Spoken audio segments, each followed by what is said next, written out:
السلام علیکم ورحمۃ اللہ وبرکاتہ۔ نحمد و نصلی علی رسول الکریم۔ فقال اللہ تبارک و تعالی اعوذ باللہ من الشیطان الرجیم، بسم اللہ الرحمن الرحیم۔ قال الملأ من قوم فرعون ان هذا لساحر علیم یرید ان یخرجکم من ارضکم فماذا تأمرون۔ یہ عزیز ساتھیو، یہ سورۃ الاعراف کا 14 اور 15 رکوع کا مطالعہ آج انشاءاللہ ہم آج کرنے والے ہیں۔ اس سے پہلے ہم نے دیکھا تھا کہ پچھلے رکوع کے اندر 13ویں رکوع میں اللہ تعالیٰ جو ہے موسیٰ علیہ السلام کا قصے کی شروعات کی ہے۔ میں پہلے بتا چکا تھا کہ موسیٰ علیہ السلام کا قصہ اس میں بتانے کے پیچھے اللہ تعالیٰ کی کیا حکمت ہے کہ اللہ تعالیٰ جو حق کے لیے اٹھنے والے لوگ ہیں، اور اس وقت جب مکہ میں یہ صورت نازل ہوئی تھی، اس وقت جو اللہ کے رسول صلی اللہ علیہ وسلم اور صحابہ اکرام جو ان کے اطراف تھے، ان کے ساتھ میں جو تھے، ان کی ہمت نہ ٹوٹنے پائے۔ انہیں بتایا جا رہا ہے کہ ہمیشہ حق کی لڑائی لڑنے والے جو ہے کمزور لوگ ہوتے ہیں۔ شروع میں 1 یا 2 آدمی ہوتے ہیں، چند آدمی ہوتے ہیں، اور وہ بڑے بڑے حکومتوں کو ٹکر دیتے ہیں، بڑے بڑے سسٹم نظام کو ٹکر دیتے ہیں، لیکن آخر کار جو ہے یہ چند لوگ ہی غالب آ کر رہتے ہیں۔ اس لیے جو ہے مکہ میں جو مسلمان تھے صحابہ کرام، ان سے بھی کہا جا رہا ہے کہ ان کی بھی ہمت نہ ٹوٹے، اور آنے والے قیامت تک کے لیے جو بھی حق کے علم بردار کھڑے ہوں گے، حق کے راستے میں اپنے آپ کو اتاریں گے، ان کے لیے اس میں بہت بڑی تسکین ہے۔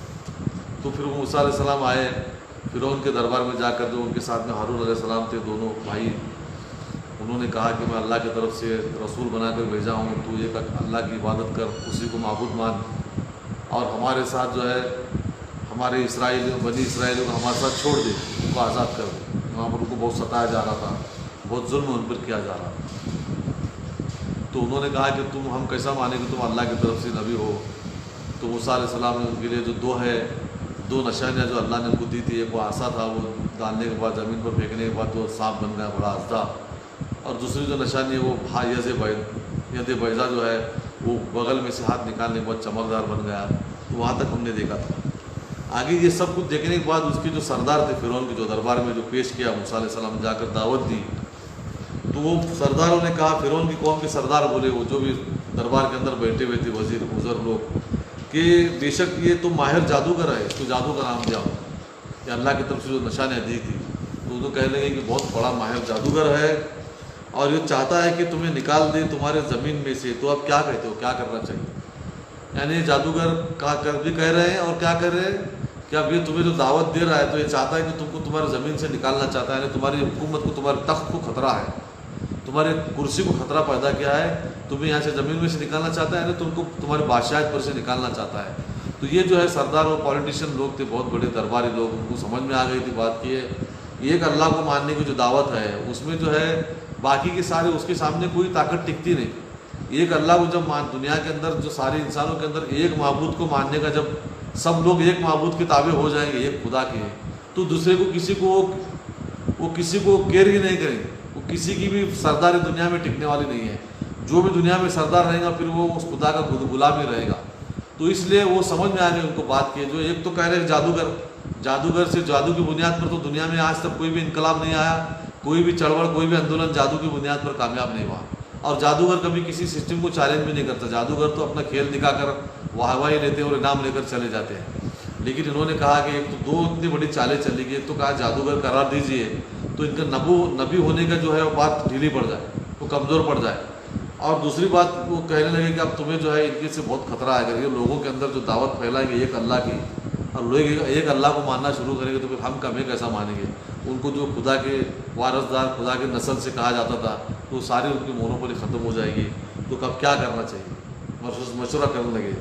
تو قالوا ارجع واخاه وارسل في مدائن حاشرین یاتوک بكل ساحر علیم، اور انہیں کہنے لگے کہ ان کے بھائی کو رکاؤ، یہاں پر ٹھہراؤ، اور تھوڑے دن محل میں رکاؤ، اور جو ہے شہر میں تمام بستیوں کے اندر پورے ملک میں منادی کیجیے، اور نقیب بھیجیے، بادشاہ کے ایلچی بھیجیے، اور بڑے بڑے جادوگر کو بلا کر لے آئیے۔ وجاء السحرة فرعون قالوا انا لنا لاجرا ان كنا نحن الغالبین۔ پھر وہ بڑے بڑے جادوگروں کو چن کر لے کر آئے۔ پھر وہ کیا بولے کہ اگر ہم غالب آ گئے، یہ تیرے دین کو بچانے میں کامیاب ہو گئے، تو ہمیں کیا انعام ملے گا؟ تو فرعون نے کہا نعم وانکم لمن المقربین، کیوں نہیں، تمہیں بڑا انعام ملے گا، تم درباری جادوگر بن جاؤ گے، تم ہمارے قریبی لوگ بن جاؤ گے، ایسا انہوں نے کہا۔ تو یہ جو ہے بڑا سورہ طٰہٰ میں وغیرہ اس کی تفصیل ہے، پہلا تو بات اس میں یہ دھیان رکھیے کہ موسیٰ علیہ السلام فرعون کے دربار میں ہی بڑے ہوئے تھے.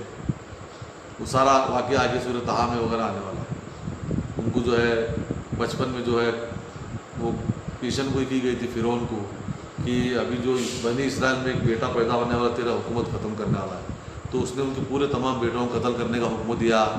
پھر موسیٰ علیہ السلام کی ماں نے جو ہے ان کو جو ہے ایک صندوق میں ڈال کر تالاب میں دریا میں چھوڑا. وہ دریا جا کر جو ہے پھر ان کے دربار میں وہ صندوق لگا.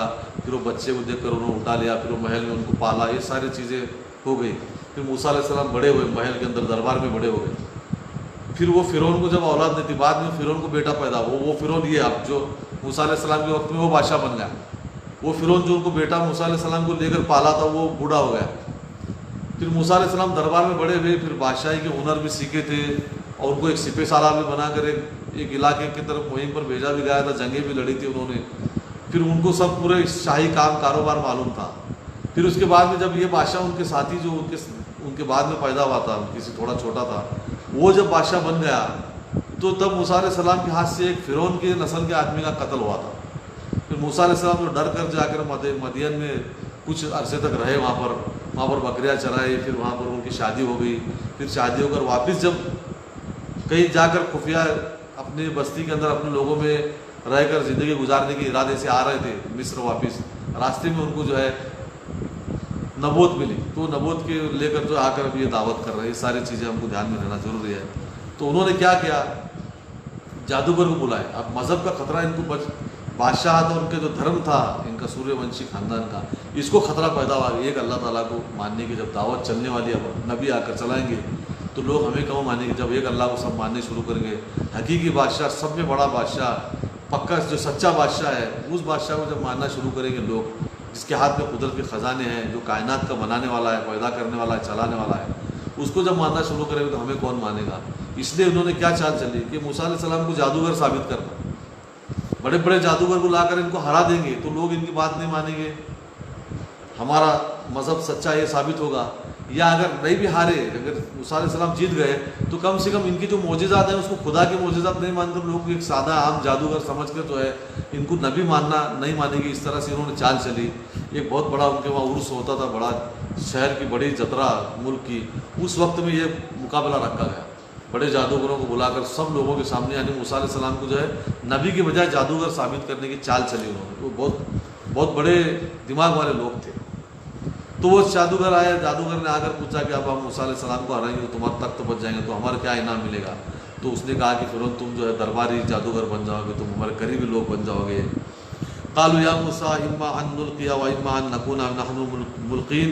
وہ بولے کہ اے موسیٰ تم ڈالتے ہو اپنا پاسا پہلا, تم اپنی چال چلتے ہو, ہم چال چلیں.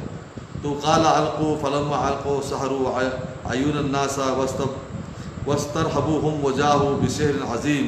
پھر انہوں نے جب اپنی چال چلی, اپنا پاسا پھینکا, تو جب انہوں نے اپنے ڈالے لوگوں کی آنکھوں پر سحر ہوگا. لوگوں کو کیا لگنے لگے کہ وہ ڈر لگنے لگا کہ سارے وہ رسیاں اور لاٹیاں پھینکی, وہ سب سانپ بن کر حرکت کرنے لگے. تو لوگوں کو ایسا لگنے لگا وہ نظر وہ سچ مچ میں لاٹھی سانپ نہیں بنی تھی, لوگوں کی نظر پر ایسا جادو کیا تھا کہ لوگ پھر ڈرنے لگے اور وہ بہت بڑا جادو ایسا نظر آنے لگا. وَأَوْحَيْنَا إِلَىٰ مُوسَىٰ أَنْ أَلْقِ عَصَاكَ فَإِذَا هِيَ تَلْقَفُ مَا يَأْفِكُونَ. اور ہم نے موسیٰ علیہ السلام کی طرف وہی بھیجی کہ تم اپنا عصا ڈالو. ناگہاں وہ نگلنے لگا جو ڈھکوسلا انہوں نے بنا دیا تھا. یعنی پھر موسیٰ علیہ السلام نے اپنا عصا جو تھا وہ لکڑی وہ ڈالنے کے بعد میں پھر وہ رسیاں جو تھی اس کو نگلنے لگا. یا تو نگلا ہوگا یا نہیں تو لوگوں کو حقیقت نظر آنا شروع ہو جائے گی. وہ رسیاں نظر آنے لگی, لاٹیاں نظر آنے لگی. تو وہ جو حقیقت سمجھ میں آ گئی کہ وہ جادو ہے اور یہ اللہ کا معجزہ ہے. فوقع الحق وبطل ما كانوا يعملون. بس حق ثابت ہو گیا, وہ جو کرتے تھے باطل ہو گیا. یعنی ان کا جادو جو ہے باطل جھوٹا ثابت ہوا, حق ثابت ہو گیا موسیٰ علیہ السلام کا. تو یہ چال پر بھی اللہ نے ان کی چال کو فیل کر دیا. آپ سمجھو وہ جادوگر ہار بھی گئے, فرعون کے جادوگر. تو لوگوں پر تو کیا اثر پڑنے والا تھا کہ موسیٰ علیہ السلام ایک بڑے جادوگر ہیں. تو بڑے جادوگر اگر جادوگر ان کے دماغ پر لوگوں پر پڑ گیا تو پھر وہ اللہ کی طرف سے ہے معجزہ, اللہ کی دعوت دینے والے ہیں, ایک اللہ کو ماننے کا سارا جو ہے دعوت کمزور پڑ سکتی تھی. تو اس پر بھی اللہ نے جو ہے ان کو بہت بڑی مدد کی. وہاں پر کیا مدد کی کہ وہ جو سب ظاہر ہو گیا, سب جادوگروں کو معلوم پڑ گیا. تو فغلبوا هنالك وانقلبوا ساغرین، اور وہ سب کے سب جو ہے مغلوب ہو گئے اور وہ لوٹے ذلیل ہو کر، سب جادوگر جو ہے ذلیل ہو گئے، ان کا جادو فیل ہو گیا۔ وَأُلْقِيَ السَّحَرَةُ ساجدین، اور تمام جادوگر جو تھے وہ بڑے بڑے جادوگر کو جو بلا کر لایا گیا تھا وہ سب کے سب سجدہ کرے موسیٰ علیہ السلام کے ساتھ۔ اب وہ جادوگر تھے، وہ ہنر والے تھے، ان کو معلوم تھا جادو کیا ہے اور اصل چیز کیا ہے، وہ سمجھ جاتا۔ کوئی بھی ہنر والا آدمی اس ہنر کی جو ہے جو چوٹی رہتی ہے اس کو سمجھ جاتا ہے۔ اب جیسا کوئی سنگیت جاننے والا آدمی ہے تو بہترین سنگیت کس نے بجایا وہ پہچان سکتے ہیں، سادہ عام آدمی نہیں پہچان سکتا۔ کوئی آرٹسٹ ہے تو بڑی بہترین آرٹ کو ایک آرٹسٹ ہی سمجھ سکتا ہے، عام آدمی نہیں سمجھ سکتا۔ اسی طرح سے وہ جادوگروں نے پہچان لیا کہ یہ جادو نہیں ہے، یہ کوئی خدائی، اس کی فوق الفطرت جس کو کہتے ہیں، یہ بڑی خدائی چیز نظر آ رہی ہے، اس لیے انہوں نے سجدہ کیا۔ یعنی وہاں پر جو ہے واپس دوبارہ اللہ کے موسیٰ علیہ السلام کو نبی ہونا ثابت ہوگا۔ انہوں نے کیا قالوا آمنا برب العالمین، وہ سجدہ کرے سب کے سب جادوگر اور بولنے لگے کہ آئے ہم نے تمام جہانوں کے رب پر ایمان لایا۔ یعنی موسیٰ علیہ السلام کی جو دعوت تھی وہ حق ہے اور یہ اللہ کی طرف سے معجزہ ہے، جادو نہیں ہے، یہ مان کرو، سجدہ کرے اور سجدہ کر کے اللہ پر ایمان لائے۔ وہ رب موسیٰ و ہارون، رب العالمین و تمام جہانوں کا جو رب ہے اس پر ایمان لائے، اور جو موسیٰ علیہ السلام اور ہارون علیہ السلام کا جو رب ہے جس کی دعوت دینے وہ آئے ہیں اس رب پر ہم ایمان لاتے، انہوں نے ایمان لایا۔ قال فرعون آمنتم به قبل ان آذن لكم ان هذا لمکر مکرتموه فی المدینۃ لتخرجوا منها اهلها فسوف تعلمون۔ اب وہ فوراً جو چال بدل کر جو ہے جو فرعون جو ہے فوراً ان کے اوپر الزام لگانا شروع کیا۔ اس نے کہا کہ تم میری اجازت کے بغیر تم ایمان لائے موسیٰ علیہ السلام پر، ابھی تم کو اجازت دیا بھی نہیں، تم میرے آدمی ہو، میرے پارٹی کی طرف سے میری پارٹی لڑانے کے لیے تم آئے ہو، اور تم میرے پارٹی کو چھوڑ کر اچانک اپوزٹ پارٹی کے سب پر ایمان لائے، ابھی میں نے تم کو اجازت بھی نہیں دیا، یہ تمہاری چال ہے۔ وہ کیا کہنے لگا پھر فوراً اس کو کیا نام دیا؟ تمہاری چال ہے، تمہاری نورا کشتی تھی، یہ تم پہلے ملے ہوئے ہو، پہلے مل کر تم ہم کو ہرا رہے، ہمیں جھوٹا ثابت کرنا چاہتے ہو تاکہ تم ہمارا تخت ہرا کر تم ہمارے لوگوں کو یہاں سے نکالنا چاہتے ہو، اس لیے تم دونوں کی ملی بھگت ہے۔ یہ ایسا کہہ کر جادوگروں پر الزام لگایا۔ اور لَأُقَطِّعَنَّ أَيْدِيَكُمْ وَأَرْجُلَكُمْ مِنْ خِلَافٍ ثُمَّ لَأُصَلِّبَنَّكُمْ أَجْمَعِينَ، اور میں تمہارے ہاتھ اور پیر خلاف جانب سے کاٹوں گا، ادھر کا ہاتھ ادھر کا پیر کاٹوں گا اور تم کو سولی پر چڑھوں گا، صلیب پر چڑھوں گا۔ ایسا ان کو سزا دیا اس نے جادوگروں کو۔ بادشاہ تھا چال چلے تم میرے خلاف ایسا الزام لگایا، یعنی لوگوں پر یہ اثر ڈالنا چاہتے تھے کہ یہ جادوگر ہی ہے، موسیٰ علیہ السلام کا یہ اللہ کی طرف سے معجزہ نہیں، یہ اثر ڈالنا چاہتے تھے۔ تو اس نے کیا کہا؟ تم جو نورا کشتی کرے تم جان بوجھ کر ہارے، اس لیے ہارے کہ تم مجھے تخت سے نکالنا چاہتے ہو اور ہمارے قوم کو زمین میں سے ہمارے ملک سے نکالنا چاہتے ہو، ایسا الزام لگایا۔ اب میں تمہارے سزا دینے والا تمہارے ایک طرف کا ہاتھ اور ایک طرف کے پیر کاٹوں گا اور تمہیں جو سولی پر چڑھاؤں گا، ایسا سزا سنایا۔ قالوا انا الی ربنا منقلب، وہ سارے جادوگر بولے دیکھو ایمان لائے، کیسا ایمان لانا ہوا ان کا، اتنی بڑی سزا سنا کے بعد باوجود بھی وہ سزا لے کے تیار ہوئے۔ کیا بولے؟ بے شک ہم اپنے رب کی طرف ہی لوٹنے والے ہیں، تو سزا دے یا نہ دے، تیری سزا کی موت سے مرے یا خود کی موت سے مرے، ہمیں جانا اپنے رب کے پاس ہی ہے، ہم تو اس پر ایمان لائے، اس رب پر اب ہم واپس پھرنے والے نہیں ہیں، چاہے تو جتنی دردناک سزا دینا ہو چاہے دے ہمیں۔ وما تنقم منا الا ان آمنا بآیات ربنا لما جاءتنا ربنا افرغ علینا صبرا وتوفنا مسلمین۔ اور وہ پورے جادوگر کہ جو تجھ کو ہم سے دشمنی نہیں مگر صرف یہ کہ ہم نے اپنے رب کی نشانی پر ایمان لائے جب وہ ہمارے پاس آ گئی۔ پھر ان کو کیا بولے تو کیا دشمنی نکال رہا ہے؟ تیری ہماری دشمنی کچھ نہیں، صرف اتنی دشمنی ہے کہ ہمارے سامنے ہمارے رب جو حقیقی بادشاہ ہے، ہمارا پیدا کرنے والا خالق و مالک ہے، اس کی نشانیاں جب ہمارے سامنے آئی بربر آنے کے ساتھ ہی ہم اس پر جو ایمان لایا، وہ تجھے تیرے دل میں ہمارے لیے دشمنی ہے، اس کے علاوہ ہمارا بڑا جرم کیا ہے؟ ٹھیک ہے ہم نے اپنے رب پر ایمان لایا، یہ تیرے نظر میں اگر جرم ہے تو ہمیں سزا دے۔ اللہ سے دعا کرنے لگے اے اللہ ہم پر صبر ڈال دے، اس کی جو سزا ہے سزا سہنے کی ہمیں صبر ڈال دے، اور ہم مسلمان ہو کر ہمیں موت دے، اس کی سزا سے ڈر کر ہم پلٹ نہ جائیں۔ یعنی دیکھیے جادوگر جو ہے انعام کے لیے ایمان لائے، اگر ملی بھگت ہوتی موسیٰ علیہ السلام کی جو الزام لگایا فرعون، اگر ملی بھگت ہوتی تو موت کی سزا سن کر فوراً پلٹ جاتے تھے، پلٹ نہیں گئے، جس کا مطلب کیا ہے؟ سچا ایمان لائے تھے۔ تمام لوگوں پر یہ بات دوبارہ اللہ کی طرف سے ظاہر ہو گئی کہ موسیٰ علیہ السلام اور ہارون علیہ السلام اللہ کی طرف سے سچے نبی ہیں، اور جو ان کے پاس جو نشانیاں ہیں وہ اللہ کی طرف سے آئی ہوئی نشانیاں، وہ جادو نہیں ہے۔ تو جو وہ اثر پڑ گیا، تو اثر جو پڑنے کی وجہ سے جو ان کا جو کام چلا موسیٰ علیہ السلام کا دعوت و تبلیغ کا، اس میں جو طاقت آ گئی ہے، اللہ تعالیٰ اس طرح سے جو ہے نوازتا ہے جو حق کے خلاف جو جو حق کی طرف سے کھڑے رہتے ہیں ظلم کے خلاف، ان کو اللہ تعالیٰ اس طرح مدد کرتا ہے۔ اگر سمجھو جادوگر غالب آ جاتے تو موسیٰ علیہ السلام کا دعوت ہی نہیں چلتی تھی، یا پھر فرعون کا الزام اگر ان پر ثابت ہوتا، اگر جادوگر ایمان نہیں لاتے تب بھی موسیٰ علیہ السلام کی دعوت کو کمزوری ہو سکتی تھی۔ پھر ایمان لانے کے بعد موت کی سزا سنانے کے بعد پلٹ جاتے تب بھی کمزوری ہو سکتی تھی۔ موت کی سزا سنا کے بعد بھی موت کو گلے لگانے تیار ہو گئے، اتنی دردناک سزا جھیلنے کے لیے تیار ہو گئے، لیکن ایمان سے نہیں پلٹے۔ اس کے وجہ سے جو ہے تمام جو لوگ جمع ہوئے تھے وہاں پر اس دن جو ہے جلسہ تھا بڑا، وہ تمام لوگوں پر موسیٰ علیہ السلام کی سچی نبی ہونا ثابت ہو گیا۔ وقال الملأ من قوم فرعون اعتذر موسى وقومه ليفسدوا في الارض ويذرك وآلهتك قال سنقتل ابناءهم ونستحيي نساءهم وانا فوقهم قاهرون۔ اور وہ بولے، وہ سارے سردار جو بولے اب تو اتنا بڑا مقابلہ کرے، ساری چالیں فیل ہو گئی، سارے لوگوں کے اوپر جو ہے موسیٰ علیہ السلام کا نبی ہونا ثابت ہو گیا۔ اب یہ قوم کے اندر جو ہے ملک میں دعوت و تبلیغ کا کام کرتے پھریں گے تو ہماری بادشاہت ختم ہو جائے گی۔ تو کہہ رہے ہیں وہ سردار بولے فرعون کے قوم کے، کیا تو موسیٰ اور اس کی قوم کو ایسا ہی چھوڑ رہا ہے کہ زمین میں فساد کرے اور موسیٰ تجھے چھوڑ دے اور تیرے معبودوں کو؟ اس نے کہا یعنی تو اس لیے چھوڑ رہا ہے کہ موسیٰ علیہ السلام کو چھوڑ رہا ہے کہ تجھے اور تیرے معبودوں کو، تیرے جتنے خدا ہیں وہ سب کو لوگ چھوڑ دیں گے، زمین میں فساد پیدا ہو جائے گا، یعنی اس کے خلاف فساد، حقیقت کی طرف آنے والا فساد وہ ہو جائے گا، تو اسے وہ فساد کہہ رہے ہیں۔ اور موسیٰ علیہ السلام جو ہے تیرے معبودوں سے لوگوں کو پھیر کر ایک معبود کی طرف لے جائیں گے، اب کیا کرنے والا، تو چھوڑنے والا کیا موسیٰ علیہ السلام کو؟ تو اس نے کہا کہ نہیں، میں اس کی قوم کے بیٹوں کو قتل کروں گا اور بیٹوں کو زندہ چھوڑوں گا، اس طرح سے جو ہے تھوڑا تھوڑا ہوتے ہوتے اس کی قوم جو ہے ختم ہو جائے گی، ایسا اس نے کہا۔ اس کے باپ نے بھی وہی سزا سنائی تھی اور اس نے بھی وہی سزا سنائی۔ اب یہ دونوں موسیٰ علیہ السلام اور یہ ساتھ میں بڑے ہوئے تھے، موسیٰ علیہ السلام کی شخصیت کیا ہے، کتنے ارادے کے پکے ہیں، کتنے سخت ہیں، اور حق کے لیے کتنے بچپن سے ہی جو ہے وہ کبھی بھی ظلم و برداشت نہیں کر سکتے، کبھی بھی ظلم برداشت نہیں کرتے تھے، کبھی بھی ناانصافی برداشت نہیں کرتے تھے، اور بہت بڑے سپہ سالار بھی تھے۔ یہ سارے ساتھ میں بڑے ہوئے تھے، اس لیے وہ قتل کرنے کی ضرورت نہیں کیا، اور ان کو معلوم بھی پڑا تھا یہ نبی کی جو ہے نشانیاں ہیں، یہ بڑے بادشاہ تھا، اس کو اتنی پہچان تھی، تو اس لیے وہ قتل کرنے کی ضرورت نہیں کیا۔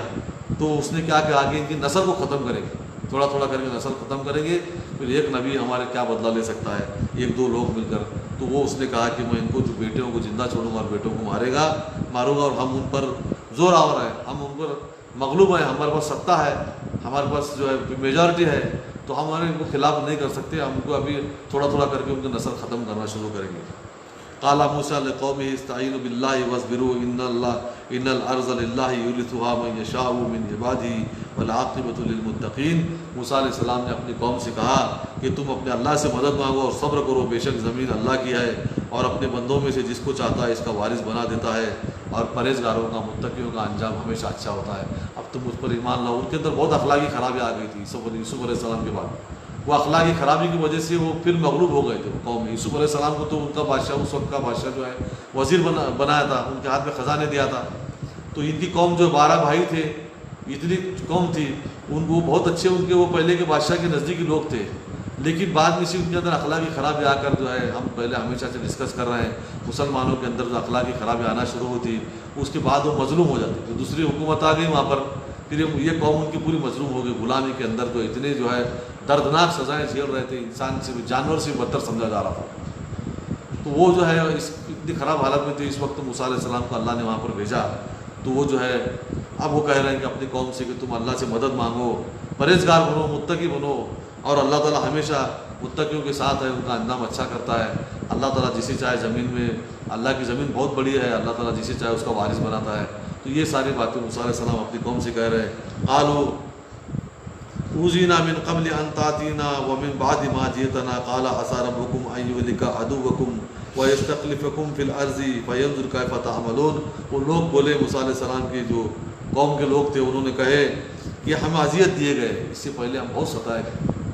ابھی پوری قوم کی جو ہے بیٹوں کو قتل کرنا، وہ جو اس کا باپ کیا تھا، پھر ان کے اندر اتنے ظلم تھے، ان کو زمینیں نکال لی گئی، ان کے پاس سے مال نکال لیا گیا اور ان کو غلام بنا کر رکھ دیا گیا، ان کے پاس سے کام لیتے تھے، ان کو کھانے بھی نہیں دیتے تھے، پہلا پانی اور اناج پہلا یہ لوگ کھاتے تھے، بچا تو ان کو دیتے تھے، اگر نہیں بچا تو وہ بھوکے ایسے ہی مر جاتے تھے، اتنی خراب ان کی حالت تھی۔ ان کے بیٹوں کو جو ہے زندہ چھوڑ کر جو ہے ان کی نسل ختم کیا جاتا تھا۔ بہت خطرناک حالت تھی. جس طرح سے ہمارے انڈیا میں جو ہے پہلے جو ہم سنتے ہیں جو پہلے جو ہے جو غلام بنائے گئے تھے جو شودر لوگ تھے ان کا اس ٹائپ کا حال وہاں پر جو ہو رہا ہے.